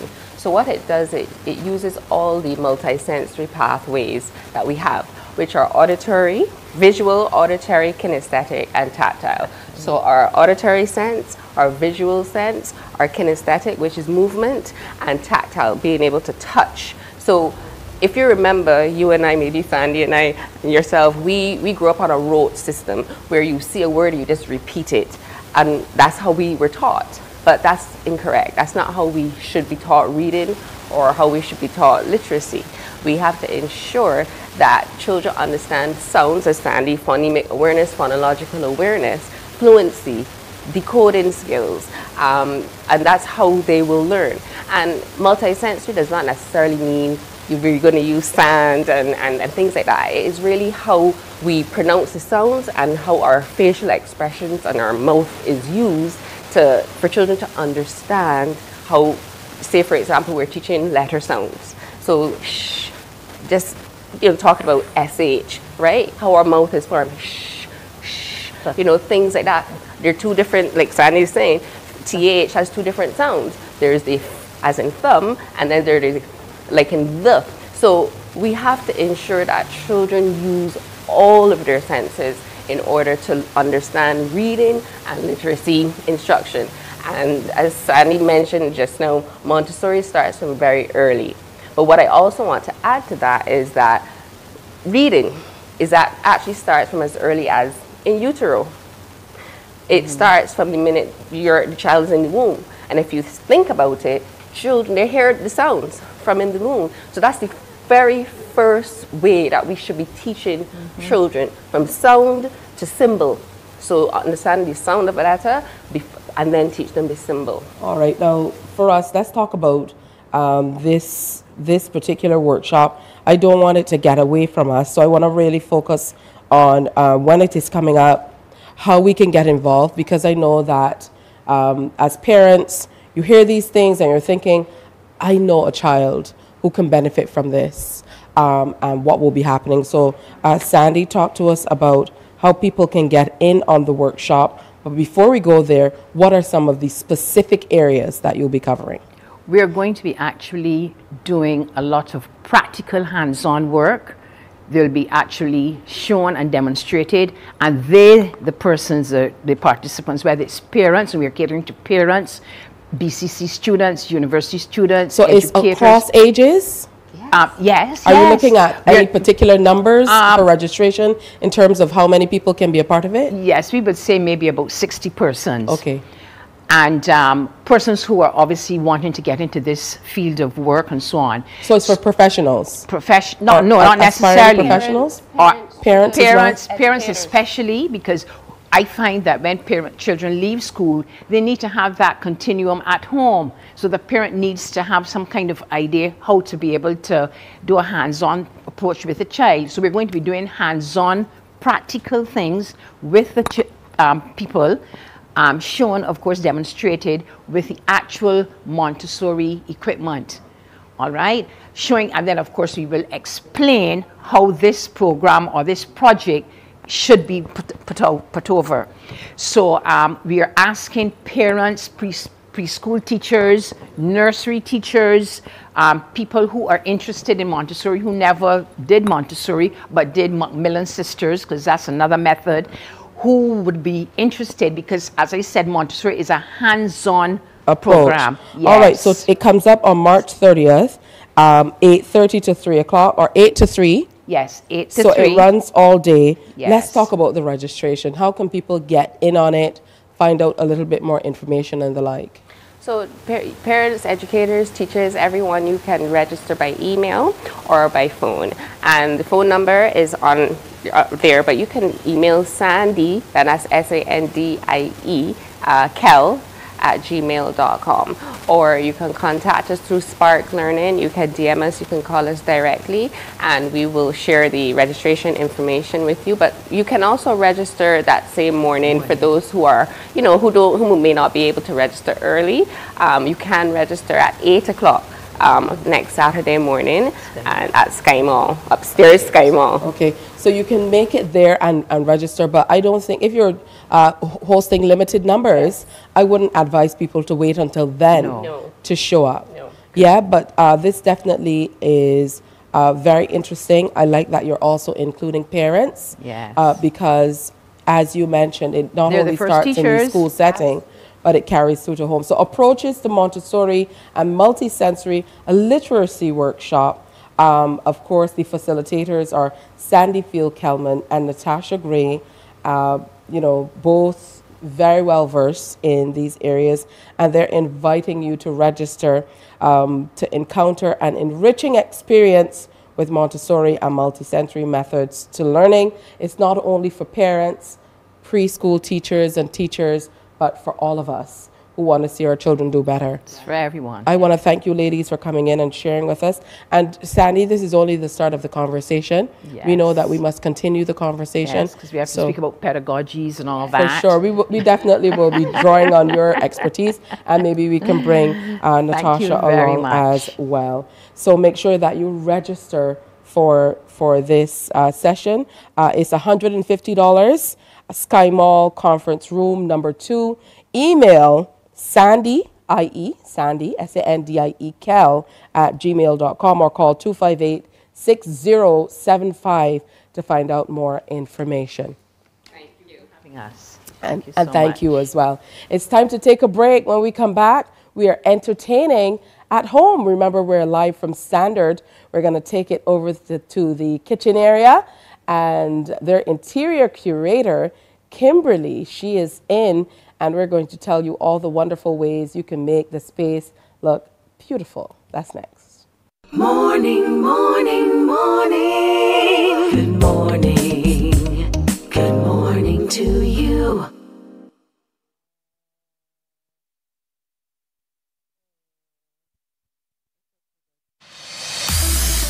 School sports is in full swing as the athletes are gearing up for the 2024 Powerade Dasani BSAT Championships. Tune into CBC Sports Night with me, Anmar Goodrich Boyce, this and every Tuesday and Thursday for Athlete in the Spotlight. Sponsored by Powerade. Pause is power, and Dasani. Live first, Dasani after. The race is on. Who will be victorious in the Dasani Powerade Barbados Secondary Schools Athletics Championships? Stay tuned to find out. Live coverage of the action will be brought to you on this station from March 20th to 22nd. Dasani Powerade BSAC, sponsored by the Student Revolving Loan Fund, Great Health Works, and CG United.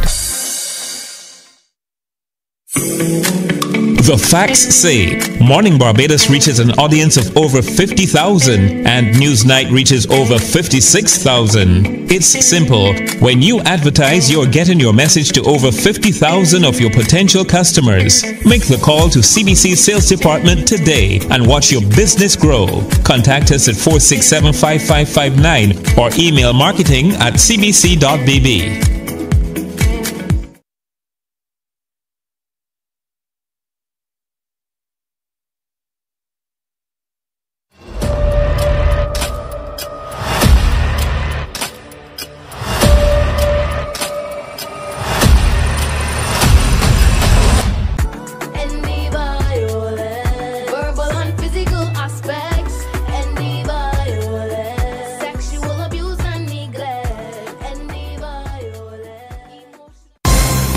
Tune into CBC Newsnight for the NISS Business Report, a comprehensive look at the local, regional, and international business world every Monday, Wednesday, and Friday during CBC Newsnight.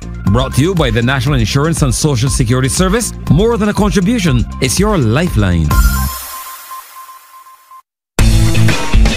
Every night, we bring you a complete look at the weather forecast because keeping you safe and informed is our top priority. The CBC Weather Report, brought to you by Ace H&B Hardware, the helpful hardware.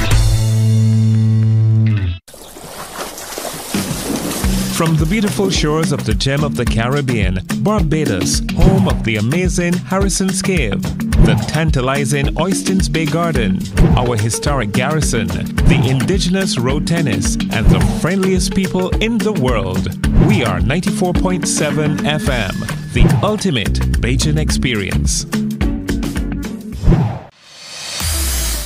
School sports is in full swing as the athletes are gearing up for the 2024 Powerade Dasani BSAT Championships. Tune into CBC Sports Night with me, Anmar Goodrich Boyce, this and every Tuesday and Thursday for Athlete in the Spotlight. Sponsored by Powerade. Pause is power, and the Sani. Live first, the Sani after.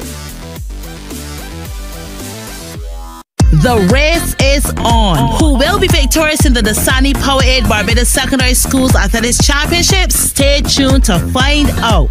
Live coverage of the action will be brought to you on this station from March 20th to 22nd. Dasani Powerade BSAC, sponsored by the Student Revolving Loan Fund, Great Health Works, and CG United.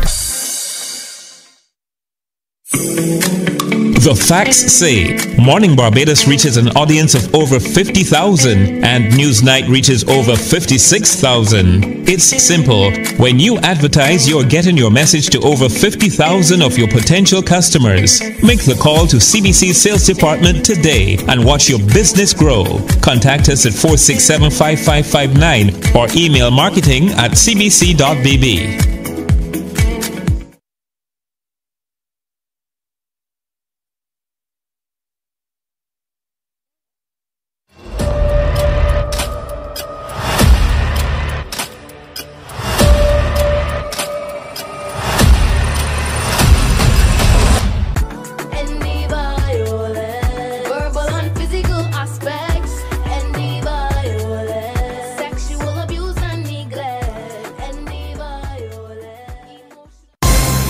Tune in to CBC Newsnight for the NISS Business Report, a comprehensive look at the local, regional, and international business world every Monday, Wednesday, and Friday during CBC Newsnight.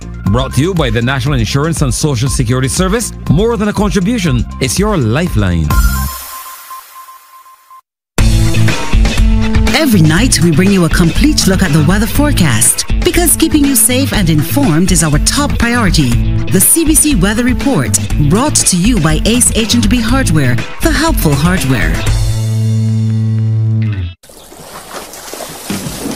From the beautiful shores of the gem of the Caribbean, Barbados, home of the amazing Harrison's Cave, the tantalizing Oystins Bay Garden, our historic garrison, the indigenous road tennis, and the friendliest people in the world.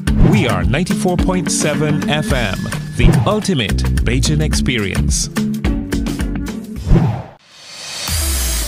School sports is in full swing as the athletes are gearing up for the 2024 Powerade Dasani BSAT Championships. Tune into CBC Sports Night with me, Anmar Goodrich Boyce, this and every Tuesday and Thursday for Athlete in the Spotlight. Sponsored by Powerade. Pause is power, and Dasani. Live first, Dasani after. The race is on. Who will be victorious in the Dasani Powerade Barbados Secondary Schools Athletics Championships? Stay tuned to find out. Live coverage of the action will be brought to you on this station from March 20th to 22nd. Dasani Powerade BSAC, sponsored by the Student Revolving Loan Fund, Great Health Works, and CG United. The facts say Morning Barbados reaches an audience of over 50,000 and Newsnight reaches over 56,000. It's simple. When you advertise, you're getting your message to over 50,000 of your potential customers. Make the call to CBC Sales Department today and watch your business grow. Contact us at 467-5559 or email marketing@cbc.bb.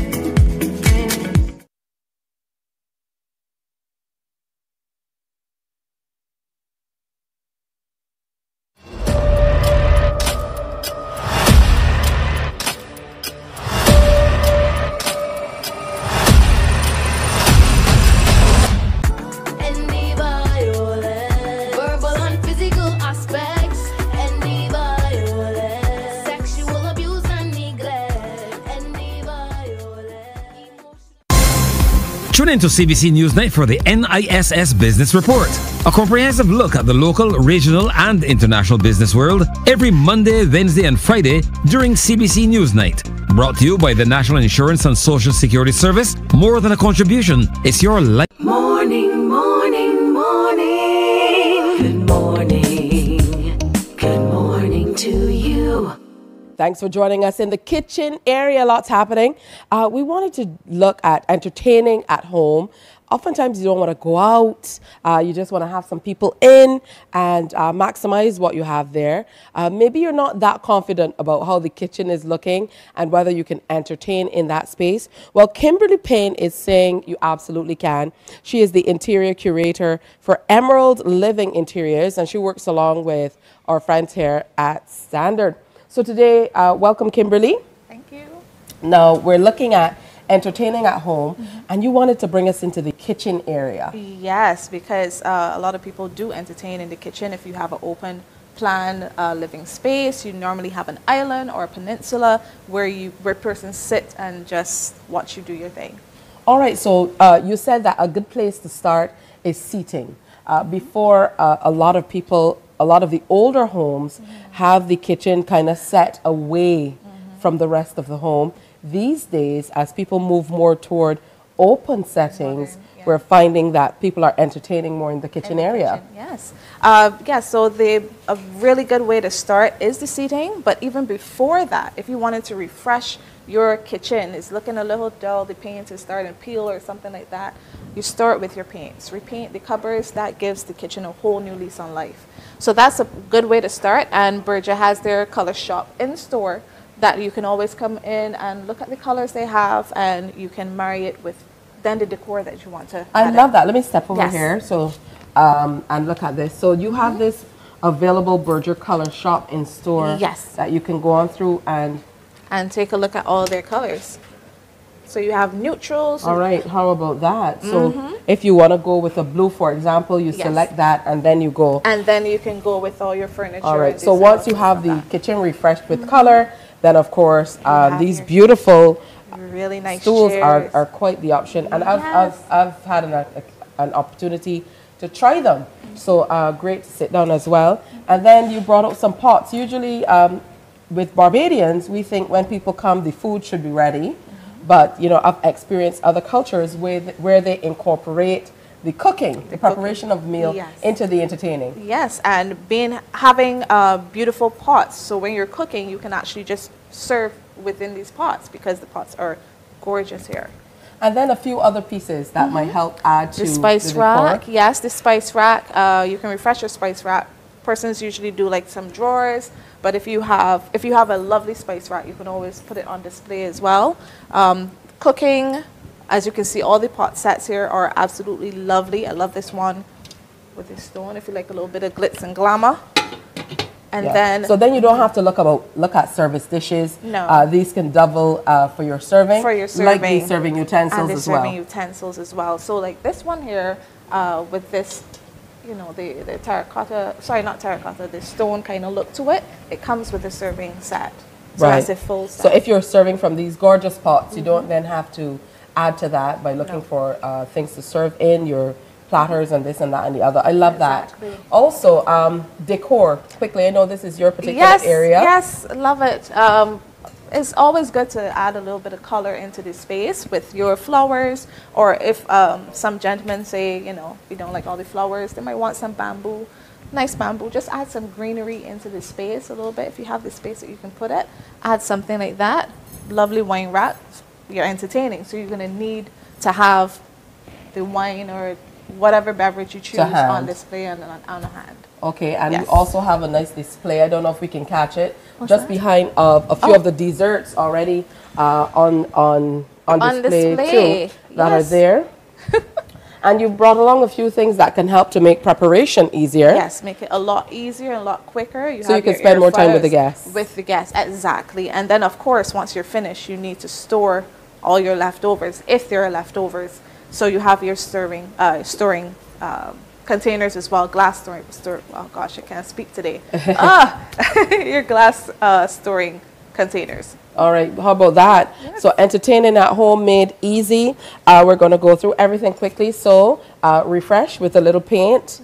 You can use some nice high stools to beef things up. Yeah. I like the idea of using beautiful pots and pans and your utensils from the kitchen so that you don't have that extra wash up, and you can use them a little dab of color and something nice looking in the spice rack and things like that. You have your wine rack, so you have that on display. And then, of course, storage. And this is an electric pressure cooker. So you don't have to spend a whole bunch of time having that done. And, of course, that is Air fryer. the air fryer. So that works well. I love it. Entertaining at home, made easy with Kimberly Payne. Thank you, Kimberly. Always good to see you. Kimberly is with Emerald Living Interiors, and she works here with Standard. Of course, we are so happy to also be presenting sponsor for Reggae in the Gardens that's coming up. So all morning, we've been sharing some of the music, some of the artists who are going to be a big part of the Reggae in the Gardens presentation. That is coming up, so we want to make sure that you get in on that action to be a part of it. Now, it's coming up on Sunday, April 28th at Reggae Village at the National Botanical Gardens. So go on out and be a part of it. The lineup of legendary artists will be featuring the iconic UB40, Queen Ifrica, Massacre is going to be here for all the dancehall lovers. Ghost will be here as well. We're going to take it back with some sweet reggae music with Tassan Chin. She's going to be there. And our very own local powerhouses in Right Side of Red. Of course, when we think Right Side of Red, we know that we're going to have Risa Garns and the entire team performing, Daniel too, performing their big hits.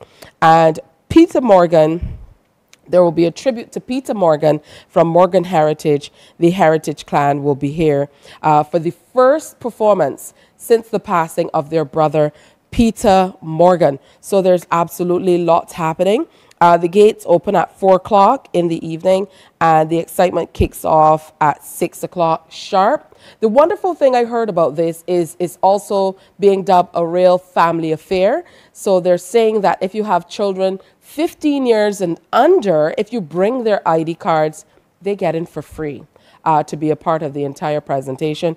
And they're going to go all the way through because the next day is a holiday as well. So you don't have to worry about getting up early and heading on out to work or school or what have you. So CBC very, very happy to be presenting sponsor for Reggae in the Gardens coming up Sunday, April 28th at the Reggae Village in the Botanical Gardens.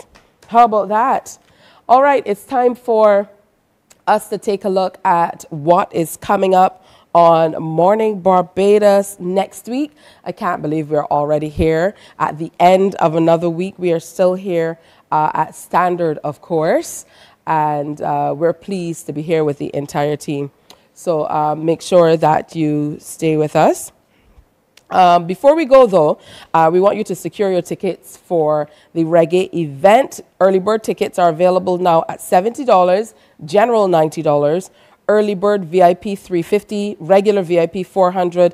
I mentioned children 15 and under absolutely free. So head to any of the official Reggae Weekend box offices or to ticket links with a Z at the end.com to get yours today. Official box offices, CS Pharmacy, Broad Street, Ice Shop, Sheraton Mall, Saul Warren's, Eddie Supermarket, Spitestown, Rubis Coverley, Rubis Wildey, Rubis Sunset Crest, Oasis Massey Worthing, Empowered in Sky Mall, Forever Blessed, Tudor Street, Day and Night Boutique Welch's, A&B Music Supplies in Wildey. And for more information, you can head to BarbadosReggaeWeekend.com. So, I mean, that's a whole lot of information. I think I got everything right. I just wanted to make sure that I did. All right?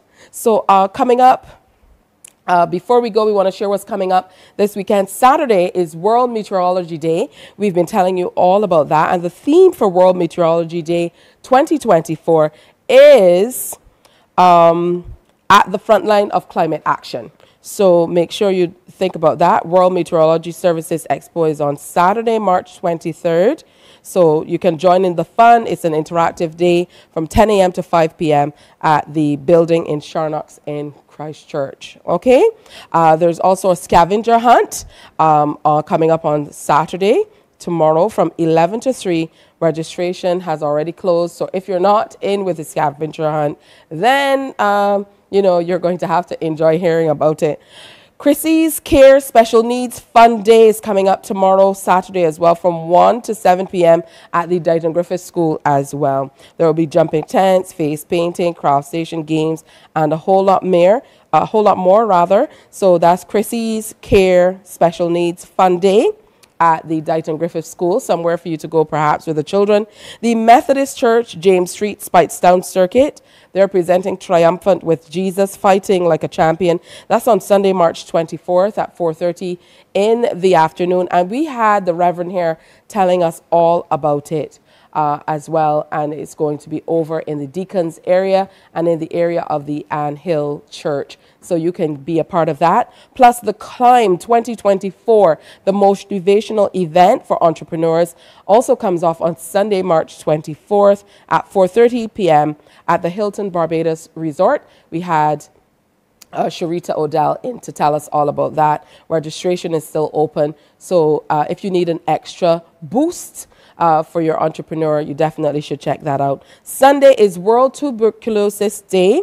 2024 is being commemorated under the theme, Yes, We Can End TB, conveying a message of hope that's getting back on track to turning the tide in relation to the TB epidemic and teaching us that it really is possible. So make sure that you check out all that's happening. With that, quite the mouthful, but now we are at the hour where we have to say goodbye for today and for this week.